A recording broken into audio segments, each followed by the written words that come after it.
Olá, Deus está presente e viva Jesus em nossos corações para sempre. É uma alegria recebê-lo aqui no Assunto é Jesus, para mais um programa estudando em sequência o livro das profecias finais, o Apocalipse de Jesus, estudado sem a sombra do medo, sem mistificações, em espírito e verdade, à luz do novo mandamento de Jesus. Amai-vos como eu vos amei, somente assim podereis ser reconhecidos como meus discípulos, como está no seu Santo Evangelho segundo João, capítulo 13, versículos 34 e 35.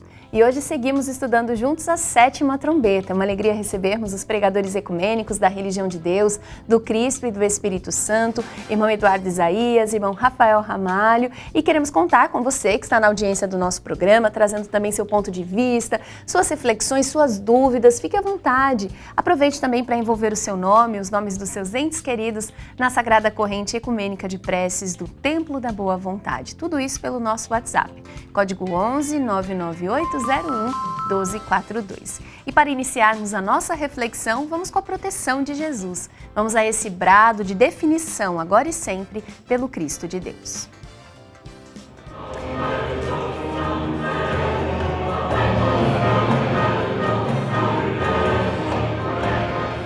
Quando o assunto é Jesus, estamos sempre dispostos.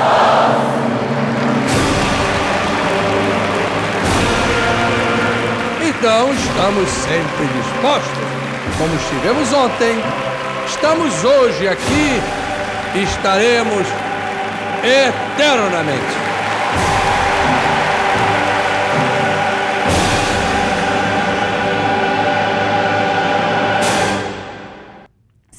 Eternamente dispostos para aprender e viver tudo o que Jesus tem a nos ensinar. E para retomarmos o ritmo do nosso estudo, nós vamos a um resumo das reflexões que apareceram aqui no programa na última edição em que estudávamos a sétima trombeta. Inclusive, para você que está assistindo a gente pela primeira vez, a gente estreia toda quinta-feira às 5 da tarde um programa em que trazemos os próximos versículos, dando sempre continuidade a este estudo do livro da Revelação. É claro que o Apocalipse aparece muitas vezes por semana no Assunto é Jesus, mas nesse dia, com a estreia na quinta-feira e várias reapresentações para você não perder o conteúdo, a gente vai versículo a versículo e isso permite um aprofundamento bem maior nesse precioso conteúdo. Quem nos traz os destaques da última edição é a professora Ruth Mendonça, cristã do Novo Mandamento de Jesus.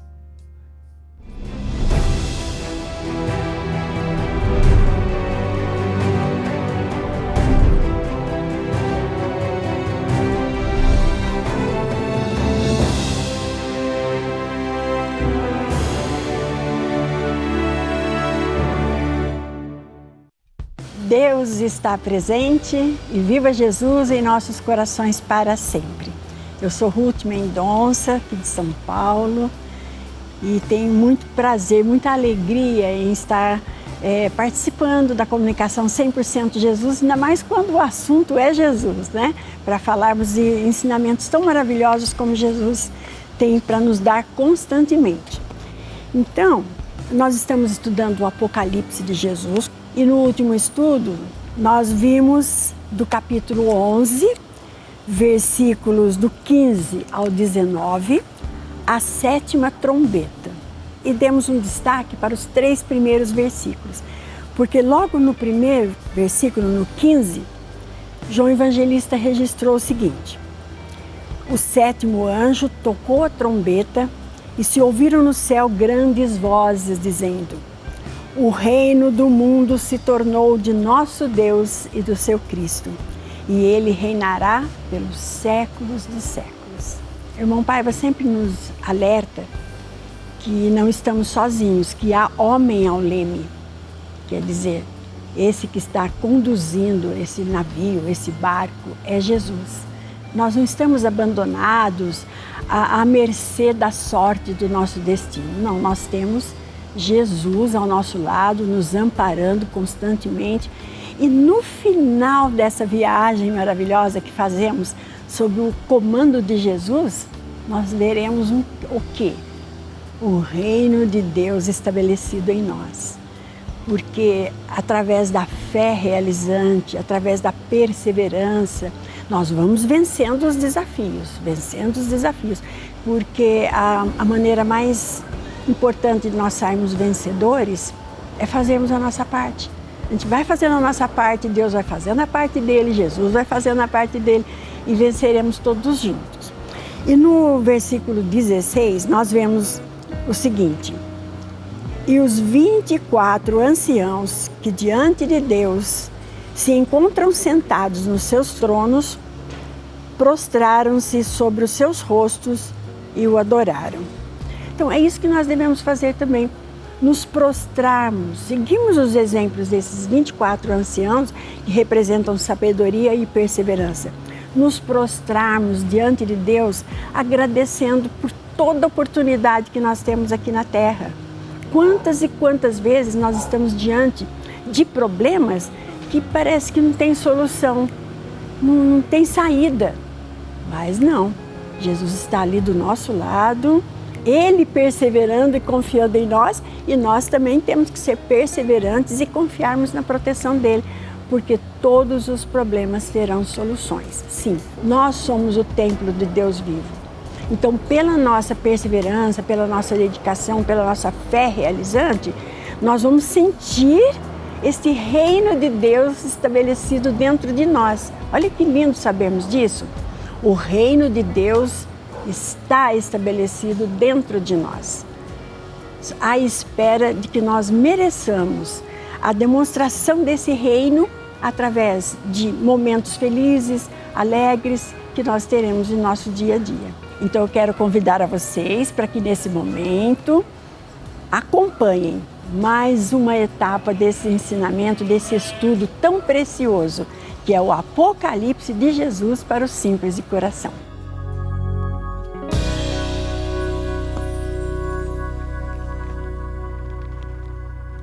Muito obrigada, professora Ruth Mendonça, cristã do Novo Mandamento de Jesus, trazendo nesse apanhado das principais reflexões da última edição uma introdução magnífica para o estudo que nós faremos agora. Nós seguiremos nesse capítulo 11, vamos ler juntos versículos de 15 a 19 e estudaremos então os versículos especialmente de 17 a 19. Vamos ver se a gente vai chegar até o final do capítulo, porque quem está assistindo sempre o programa já percebeu que a gente se empolga. A cada versículo vai crescendo o nosso entendimento, muitos outros temas aparecem e a gente vai estudando com calma mesmo, sem pressa, para não perder a riqueza da profecia de Jesus. À luz do seu amor universal manifesto no seu mandamento novo, amai-vos como eu vos amei, somente assim podereis ser reconhecidos como meus discípulos, como está no seu Evangelho segundo João, capítulo 13, versículos 34 e 35. Em espírito e verdade, à luz desse amor, vamos estudar a 7ª trombeta.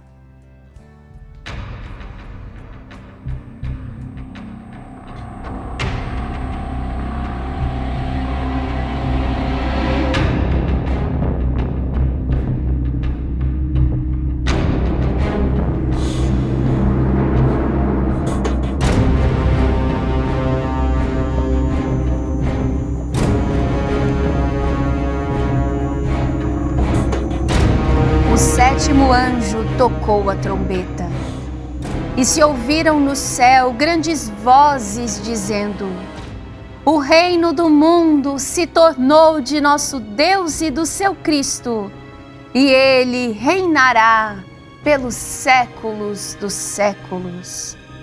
E os 24 anciãos, que diante de Deus se encontram sentados nos seus tronos, prostraram-se sobre os seus rostos e o adoraram, dizendo: graças te damos, Senhor Deus Todo-Poderoso, que és e que eras, porque assumiste o teu grande poder e passaste a reinar na terra. Entretanto, as nações se enfureceram. Chegou, porém, a tua ira e o tempo determinado para serem julgados os mortos, para se dar o galardão aos teus servos, os profetas, aos santos e aos que temem o teu nome, assim aos pequenos como aos grandes. É soada a hora de exterminar os que corromperam o mundo, os que destroem a terra. Abriu-se então o templo de Deus, que se acha no céu, e foi vista a arca do compromisso no seu templo, e sobrevieram relâmpagos, vozes, trovões, terremoto e uma chuva de pedras sobre o mundo.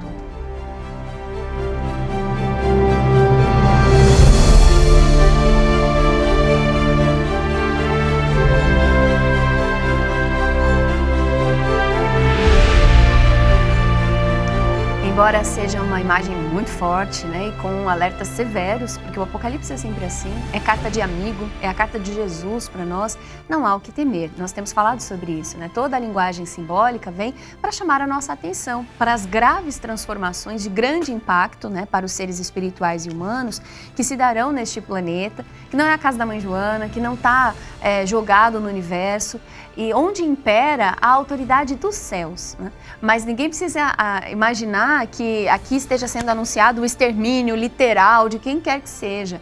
Vamos nos lembrar, esse livro é de Jesus. Jesus é aquele que disse que não veio para julgar o mundo, mas para salvá-lo. Então, em cada detalhe da sua vida missionária, Eduardo, Jesus tem sido salvação. Jesus tem sido oportunidade de redenção, de recomeço, tem sido compaixão e misericórdia. E isso é reconhecido pelas grandes sabedorias, né, pelos grandes sábios aqui representados nos versículos 16 e 17, esses 24 anciãos que se prostram, né, que reverenciam uma autoridade muito maior que a sua e clamam, né? Rendem graças a Deus e ao seu divino poder, né? E celebram esse triunfo espiritual de Deus e do seu Cristo. E é muito importante sempre lembrar que a pregação do Cristo e os ensinamentos dele são de amor e também de justiça.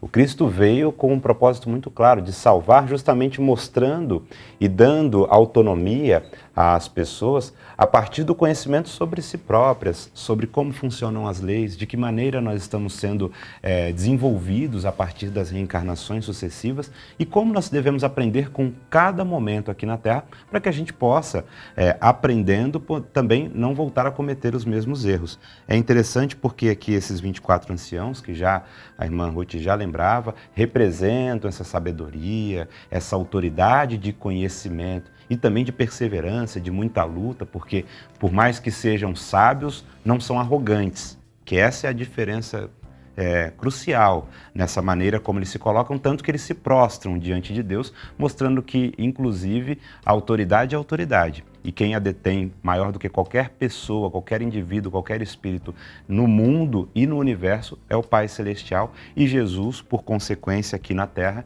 diante de todas essas pessoas, também detém essa autoridade.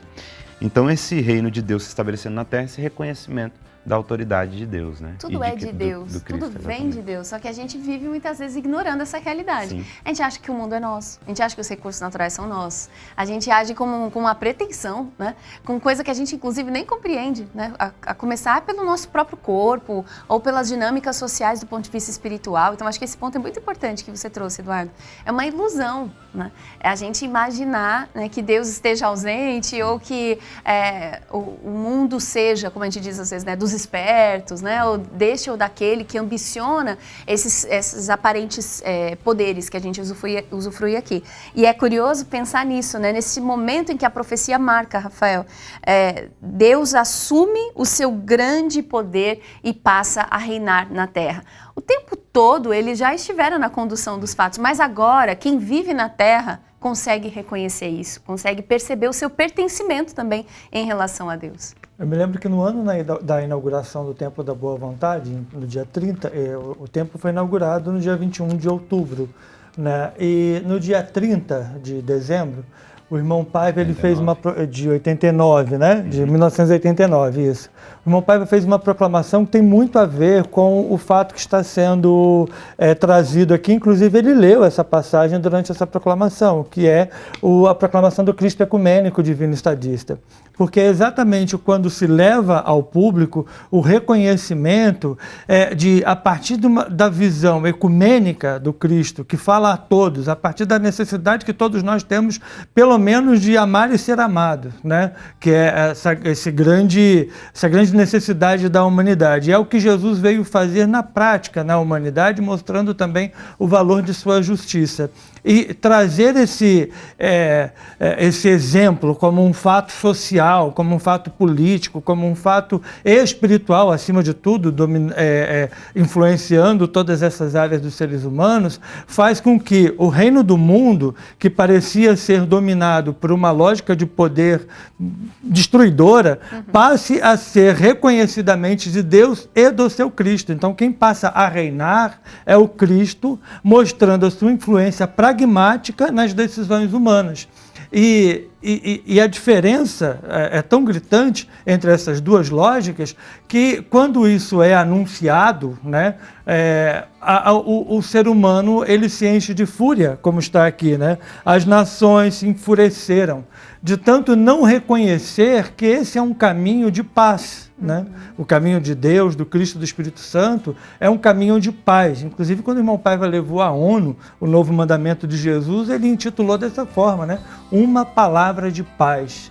Então, quando as nações se enfurecem, é por não reconhecerem isso e querer continuar tentando encontrar a paz através dessa lógica de domínio, dessa lógica de poder, dessa lógica hegemônica. E é interessante porque essa fúria não é nova.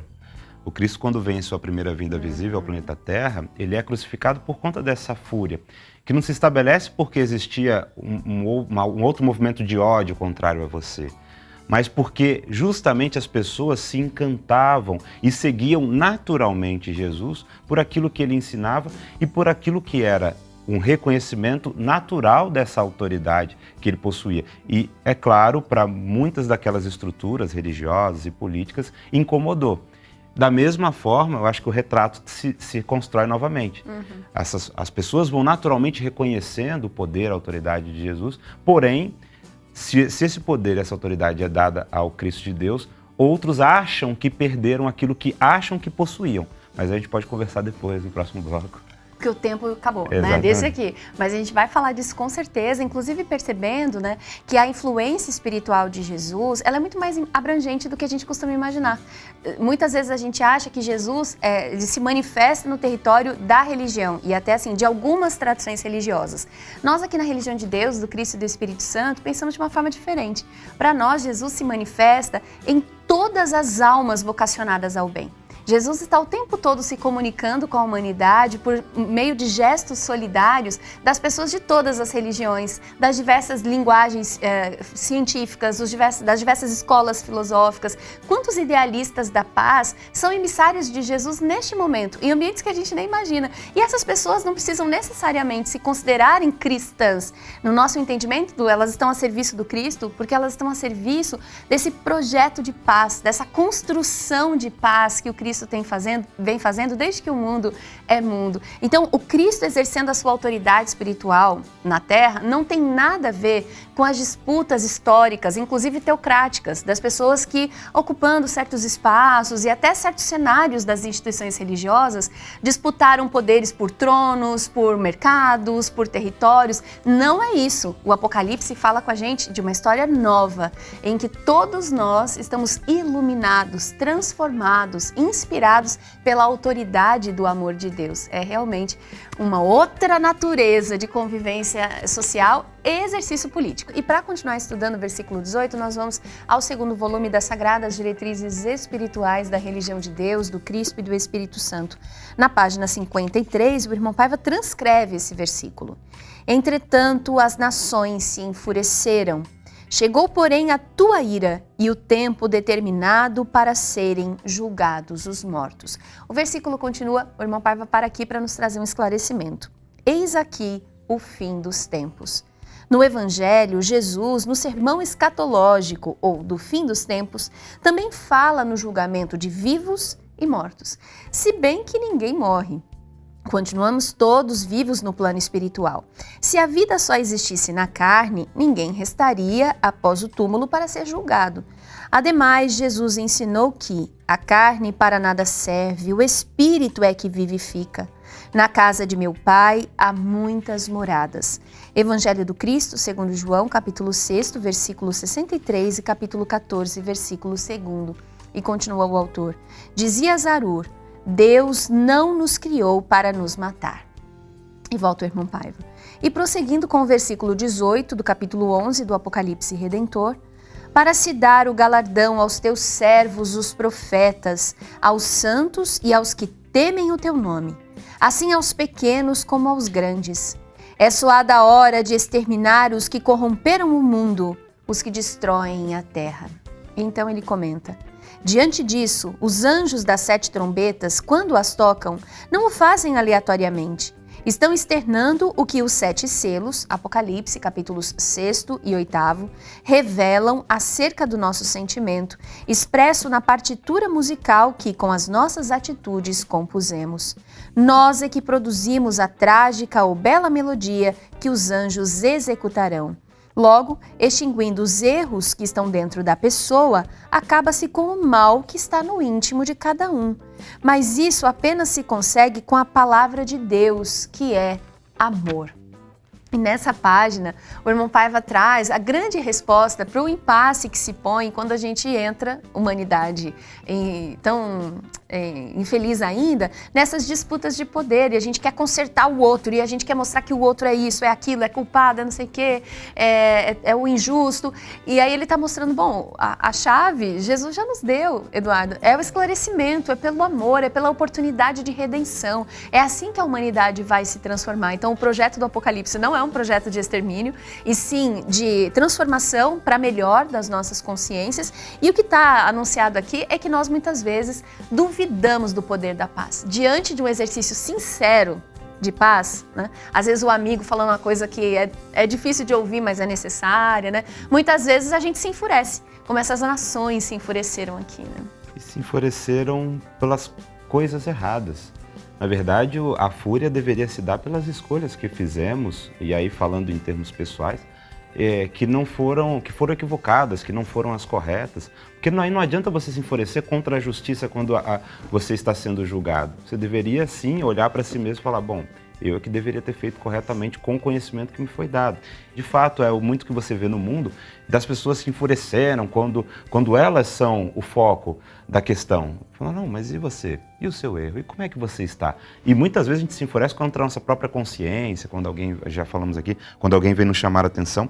E é importante aqui relatar um ponto que pode ficar confuso para as pessoas. Chegou, porém, a tua ira, o tempo determinado para serem julgados os mortos. É uma palavra muito, muito comum, inclusive no texto sagrado. Ira é a maneira como aqui usualmente é colocada essa justiça divina. A força da lei. Exatamente, a força da lei se manifestando. É que muitas vezes no Apocalipse é demonstrada como ira diante do grau daquilo que ela veio corrigir, né? Que a justiça divina veio corrigir. Como a gente tem feito tantas coisas erradas durante o mundo e durante a vida, né? Tantas coisas que não são saudáveis, e aí recebe as consequências disso de uma forma correspondente àquilo que a gente fez. E nesse caso não é só alguém falando, porque quem está falando, que é Deus, é Jesus, está alertando. Mas quando os fatos começam a suceder, a gente começa a ver a consequência das nossas ações. Aí a gente começa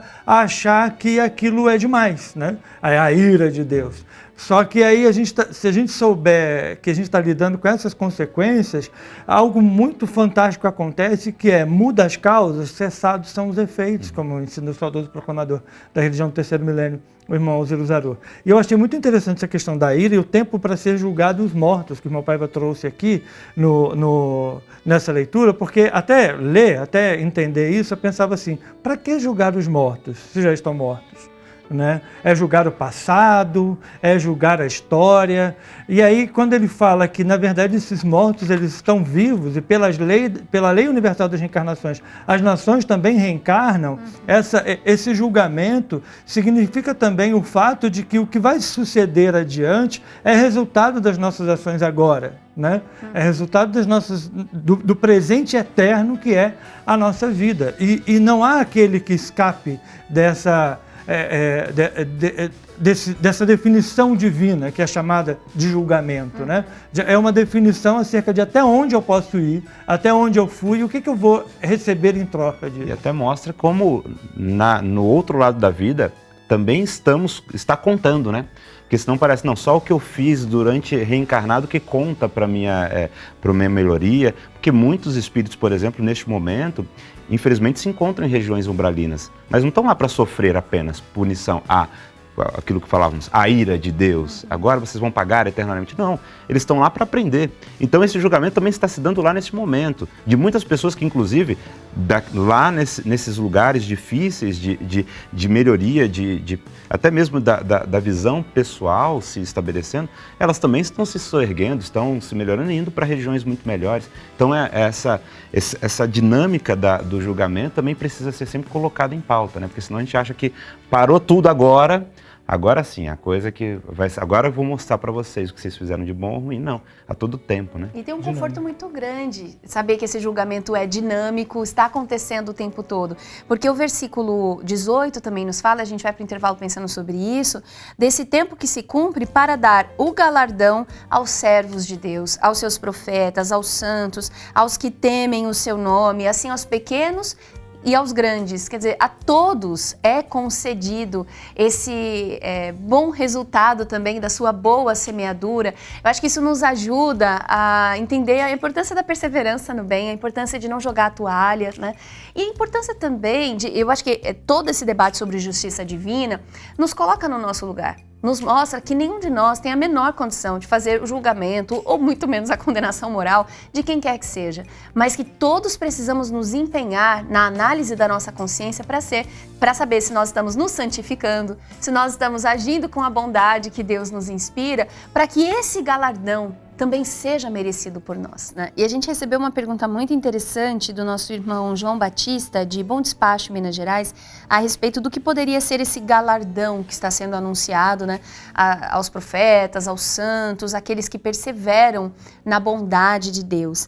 E me lembrava de uma página que está aqui nas Sagradas Diretrizes Espirituais da Religião do Terceiro Milênio, no 3º volume. O irmão Paiva nos traz um ensinamento muito importante sobre as conquistas espirituais, né? O que é salvação, o que é perdição do ponto de vista espiritual, que ela nunca é eterna, né? E num certo momento ele escreve assim: o Pai Celestial não é carrasco, não se diverte com a desgraça eterna dos seus filhos. Essa é uma informação importante, porque nesse versículo também a gente descobre que não são apenas os santos, os profetas, né, aqueles que se dedicaram ao bem, que vão recolher o fruto das suas obras, né? Quem tem se manifestado pelo mal, né, pelas crueldades, pelas indiferenças, também colherá os seus maus frutos. Então, Deus, ele não se diverte com a nossa agonia. Ele não quer a perdição eterna do pecador. Como reitera Zarur na explicação do Apocalipse, a vingança, entre aspas, dos santos é que os criminosos se arrependam. E o irmão Paiva continua: ora, se os santos, que não são Deus, não admitem a destruição dos transgressores, imaginemos aquele que é todo amor. Pela reencarnação, nos redimimos. Então, Deus continua nos dando oportunidades, quantas vezes sejam, né, necessárias ao nosso aprimoramento espiritual, neste ou em outros planetas, né, que sejam mais adequados ao nosso estágio evolutivo, Rafael, mas não se vinga de nós, né? E quanto mais a gente se aprimora no bem, menos a gente vê satisfação na queda de quem quer que seja. Mais isso é ruína, mais isso é sofrimento para nós. Então o prêmio para essas boas almas que estão, né, assim, referenciadas no Apocalipse dessa forma, santos, profetas, né? O prêmio para essas pessoas é a felicidade, não só individual. A gente está vendo uma conquista espiritual muito mais abrangente, né? Eu estava me lembrando que essa explicação que o irmão Paiva trouxe nas Sagradas Diretrizes Espirituais da Religião de Deus, do Cristo e do Espírito Santo, citando o irmão Alzirus Arruda, ela também faz referência a uma outra passagem do Apocalipse, que está lá no capítulo 6, que é o 5º selo, quando os santos, aqueles que estão debaixo do altar, né, aqueles que morreram por causa da palavra de Deus, isso foi estudado aqui, eles estão pedindo por justiça, clamando por essa vingança, e aí há a explicação. A vingança dos justos, né, dos maus, é que os pecadores, as pessoas se arrependam. Então, o que é a recompensa, o que é o galardão daqueles que guardaram a profecia de Deus? É que essa profecia, sendo levada a sério por todos aqueles que receberam a notícia, causasse comoção tal, efeito tal na sociedade, que o reino do mundo passe a ser reconhecidamente de Deus e do seu Cristo. Essa é a maior recompensa. Aí quando o irmão pergunta se vamos continuar reencarnando aqui ou não, ela também revela uma vontade de permanecer aqui ou não, no corpo ou não.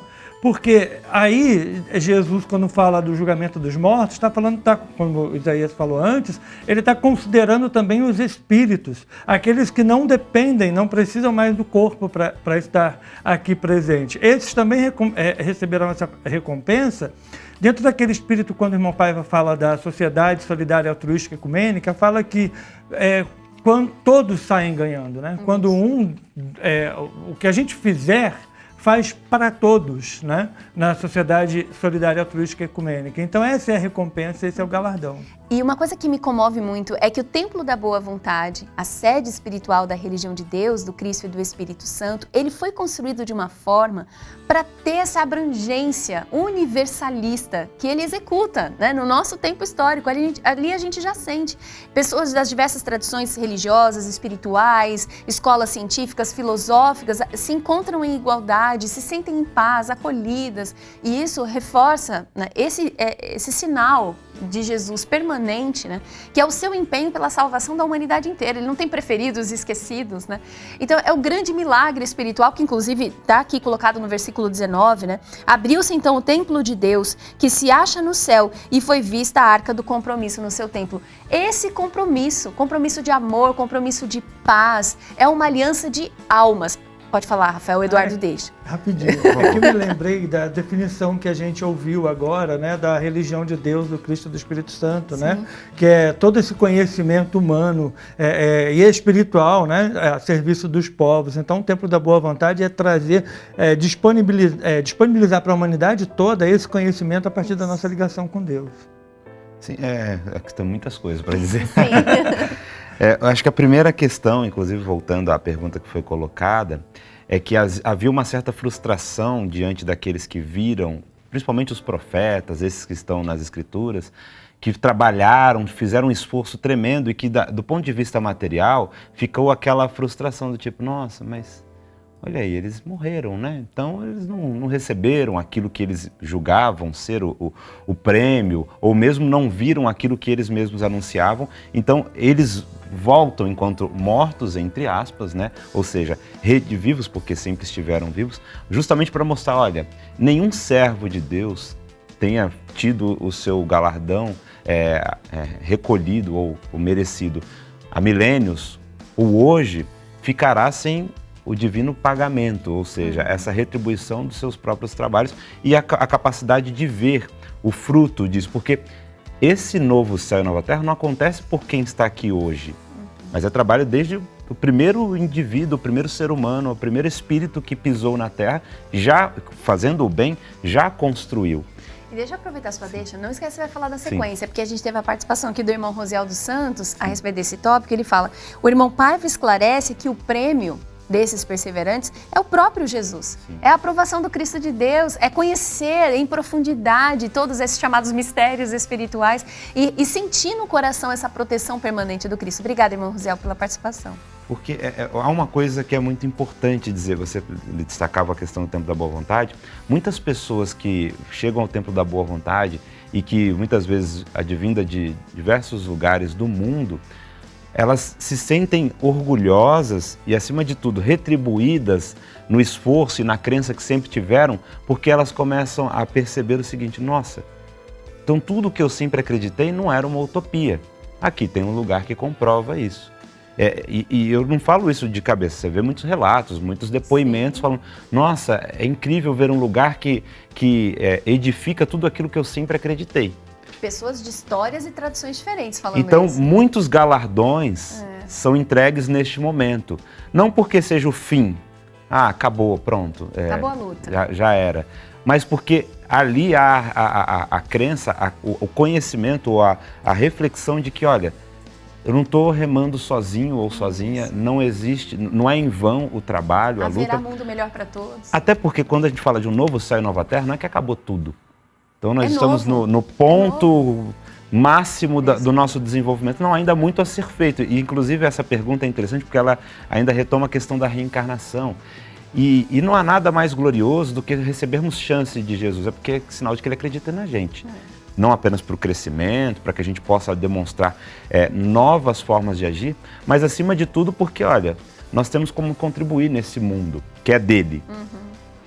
Mas aí a reflexão que eu acho que a gente poderia fazer num outro programa é: se nesse mundo novo, de fato, haverá, por exemplo, reencarnação, ou outros mecanismos existirão para que a gente possa continuar evoluindo, crescendo. Essa é uma outra questão. Mas a gente falou muito aqui do que é esse galardão. O próprio Rafael trouxe uma passagem, eu quero contribuir também com a minha, né? Sim. Porque há uma das bem-aventuranças, o irmão Paiva recolhe 7, que no seu estudo feito, ecumênico, ele fala das 7 bem-aventuranças do Apocalipse de Jesus. Aqui na página 72 desse seu livro, Somos Todos Profetas, ele coloca na página 72 e 73 todas essas 7, ele enumera. Mas a que eu vou dizer é da segunda, e que é do Apocalipse, capítulo 14, versículo 13, onde assim está escrito: então ouvi uma voz do céu que me dizia: escreve, bem-aventurados os mortos que desde agora morrem no Senhor. Doravante, diz o Espírito, que descansem das suas fadigas, pois as suas obras os acompanham. O galardão está dado. A pessoa que nasce com a certeza, que desencarna com a certeza do dever cumprido, o galardão está feito. O galardão que se espera além desse, é claro, é o resultado maior dessas ações, dessas obras, desse compromisso que aqui veio a encarnar. Né? É verdade. O galardão daquele que prega, né, a volta triunfal de Jesus é realmente, como lembrou o irmão Rosiel, essas palavras do irmão Paiva, é o próprio Jesus, né? Porque o reino do mundo se tornou de Deus e do seu Cristo e ele reinará pelos séculos dos séculos. E até porque quem não faz o bem por amor ao bem, talvez esteja fugindo da natureza primordial disso. Você não faz porque você está esperando um resultado pessoal ali. Eu quero receber o reconhecimento de todo mundo aqui como uma pessoa boa. Porque o próprio Paulo, apóstolo, reflete sobre essa questão. Nós temos que fazer o bem por aquilo que a gente acredita que seja o caminho correto, justo, verdadeiro. E esses santos, eles desencarnam com essa consciência, com essa clareza. Por isso que ver esse resultado é algo maravilhoso. Talvez seja das cenas mais emocionantes. Desses que, diferente de Jesus, porque Jesus já antevê, né? Nós, ainda nessa condição tão primária, ainda não conseguimos ver com clareza.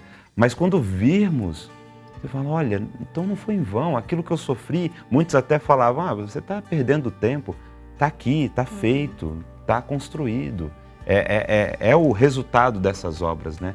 Desse esforço, desse empenho e desse sacrifício, porque muitos deles foram perseguidos e ainda são, né? Por conta dessas suas crenças. O irmão Paiva traz essa passagem no final de sua pregação, do seu ciclo de pregação, dos Atos dos Apóstolos de Jesus, mostrando que essa é uma consequência, é um galardão dessa pregação dos Atos dos Apóstolos de Jesus, que mostra a interação, né, da terra com o céu da terra e tem essa consequência direta, que é o próprio reino do mundo se tornando de Deus, ou seja, essa lógica partindo da visão ou da antevisão do Cristo de Deus sobre a humanidade, sobre como nós podemos fazer sociedade melhor, né? E como Jesus está nos convidando sempre ao próximo passo, porque o mundo melhor com o qual a gente sonha hoje é maravilhoso, mas ele provavelmente é pequeno, perto do mundo melhor em que se pode viver ainda. Por exemplo, se a gente idealizar aqui um mundo sem fome, um mundo com justiça social, um mundo sem guerras, um mundo de inclusão de todas as pessoas, de acolhimento das pessoas como são. Se fossem essas 5 conquistas, esse mundo já é tão melhor que o nosso mundo que provavelmente ele já é pra gente novo céu e nova terra, né? E Jesus está nos direcionando a continuar confiando e construindo, porque isso se dará. Mas isso ainda não é o mundo melhor, no sentido absoluto, né? Porque o que Jesus está nos prometendo no Apocalipse, nos ensinando a construir, é tudo isso e muito mais. E sonhos que a gente ainda nem consegue sonhar, porque a gente está tão machucado pelo mal que a humanidade aplica, né, na sua própria vida. Então, inclusive aqui no livro As Profecias Sem Mistério, na edição Pocket, na página 73, o irmão Paiva está nos falando sobre isso, e eu gosto muito da maneira como ele traz ele está ampliando o nosso sonho de futuro. Mas, ao mesmo tempo, ele está tornando acessível, porque o subtítulo é Regeneração Nunca Distante. E eu pensei da gente lembrar disso, porque de repente alguém está ouvindo e falando assim, nossa, mas santos, profetas, estou bem longe disso, né? Então, que a gente não diminua a nossa capacidade espiritual, sim. Temos fraquezas, temos quedas, temos faltas, e Jesus deixou claro que ele veio foi para nós. Pessoas doentes, pessoas necessitadas de salvação espiritual. Ele acredita que a nossa regeneração é real, ela não está distante. E aí o irmão Paiva escreve, bem, estamos demonstrando que a profecia, página 73, estamos demonstrando que a profecia não é coisa nebulosa, senão de que adiantaria estudar o Apocalipse. Estaríamos perdendo o nosso precioso tempo. O fim de um ciclo determina o início de outro. Por isso, como já afirmamos, a regeneração mostra-se tão próxima em tempo profético, não do calendário humano. E aí ele traz a palavra do próprio Apocalipse. Revelação de Jesus, o Cristo, que Deus lhe deu para mostrar aos seus servos as coisas que em breve devem acontecer, pois o tempo está próximo. Apocalipse, capítulo 1, versículos 1 e 3. Continua o irmão Paiva, vivemos constantemente pequenos ciclos de transformação apocalíptica, ou seja, de restrita expressão histórica, humana e espiritual, ante as grandes eras de transformação como esta que passamos. Está, portanto, sempre ao nosso lado a oportunidade de regeneração, nesses pequenos ciclos que se sucedem, porque Jesus, todos os dias, nasce nos corações de boa vontade. E também porque Deus declara no Apocalipse, capítulo 21, versículo 5, eis que faço novas todas as coisas, tais como a nova Jerusalém, o novo céu, a nova terra, para quem alcançar merecimento. É o supremo bem, é o infinito da felicidade. E ao mesmo tempo, Rafael, também é o céu de ver alguém que a gente ama se transformando, de ver a nossa família, a nossa equipe mais unida.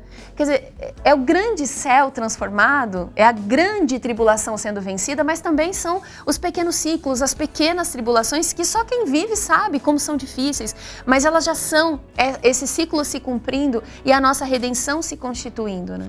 Toda vez que a gente vence uma resistência ao bem, né, algo que uma decisão que a gente ia tomar por medo ou por algum outro sentimento, né, medo, culpa, toda vez que a gente substitui isso por uma decisão tomada por amor, uma decisão tomada com base na nossa fé realizante em Jesus, na nossa mente, no nosso coração, o reino do mundo, a lógica do mundo, se torna de nosso Deus e do seu Cristo. E ele reinará pelos séculos dos séculos, porque isso vai ter efeito nas nossas decisões seguintes. Por mais que a gente levanta, cai, porque a humanidade é assim, mas a gente já experimentou, de uma certa forma, que aquela decisão tomada com base no amor, com base na solidariedade, ela surtiu efeito.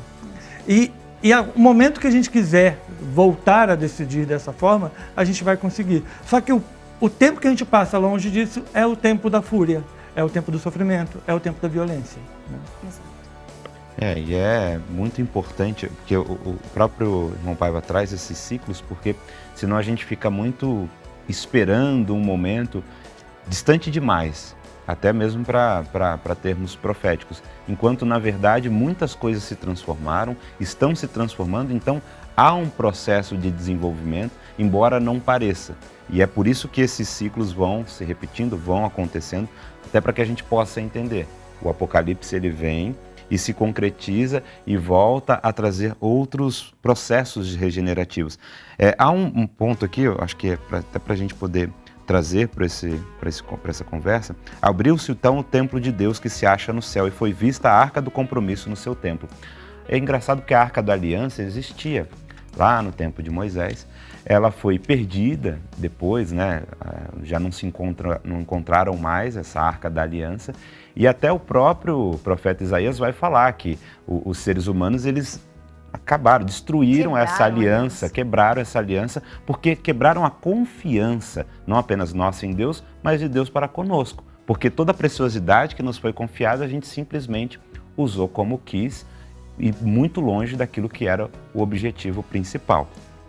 E aqui há então essa abertura do templo de Deus que se acha no céu e foi vista a arca do compromisso no seu templo. Ou seja, há essa renovação dessa aliança entre todos nós, entre seres humanos, com o próprio Pai Celestial. Mas o templo antes, de Deus, né? É o templo de Deus. Mas antes há esse processo que a gente não pode deixar de falar aqui, que também saem do mundo, né? Aqui coloca-se como exterminar, é hora de exterminar os que corromperam o mundo, os que destroem a terra. Exterminar é ser tirado deste orbe. O irmão Paiva explica muito claramente que aqueles que não se afinarem mais com essa nova vibração do planeta, com esse novo tempo, serão convidados a se retirar, se a gente pode colocar assim dessa forma, mas serão levados para outros orbes também ali de desenvolvimento, de melhorias, mas infelizmente ainda muito atrasados perante aquilo que a gente já alcançou aqui na Terra. Se a gente considera aqui muito difícil, esses orbes terão para essas pessoas, para esses indivíduos, também ainda um momento muito atrasado diante daquilo que já é conhecido, para voltarem a crescer. Mas isso é tudo de acordo com a obra de cada um, né? Porque aqui nesse texto também, dessas grandes diretrizes... 20 segundos. 20 segundos? Ele diz assim, que extinguindo-se os erros que estão dentro da pessoa, acaba-se com o mal que está no íntimo de cada um. É a explicação que ele traz para o fato desse extermínio, né? Porque vai exterminar o erro que está dentro dela. Leva o tempo que durar, onde for, mas esse erro ele vai ser exterminado. Então, cessada a causa, cessados serão os efeitos também. E a pergunta é o que a gente está fazendo com o tempo. O tempo que a gente recebe aqui no planeta Terra, né? Para que não estendamos, né, demais o nosso tempo de regeneração. Nossa, tem que começar tudo de novo em outro ambiente espiritual. Por que não? Aproveitar este dia que o Cristo nos oferece para a nossa transformação moral, ética e espiritual. E assim nós concluímos o programa de hoje com a força desse mundo melhor, no qual o Cristo acredita tanto, pelo qual ele luta tanto e com tanta clareza profetiza para todos nós. Nós chegamos ao final dessa edição do Assunto é Jesus, agradecemos muito a sua presença, a presença dos nossos convidados. Por favor, voltem outras vezes e nós unimos os nossos corações para entoar este mantra sagrado da religião divina que aprendemos com o irmão Paiva. Com Jesus, venceremos sempre, sempre e sempre. Deus está presente, viva Jesus em nossos corações para sempre.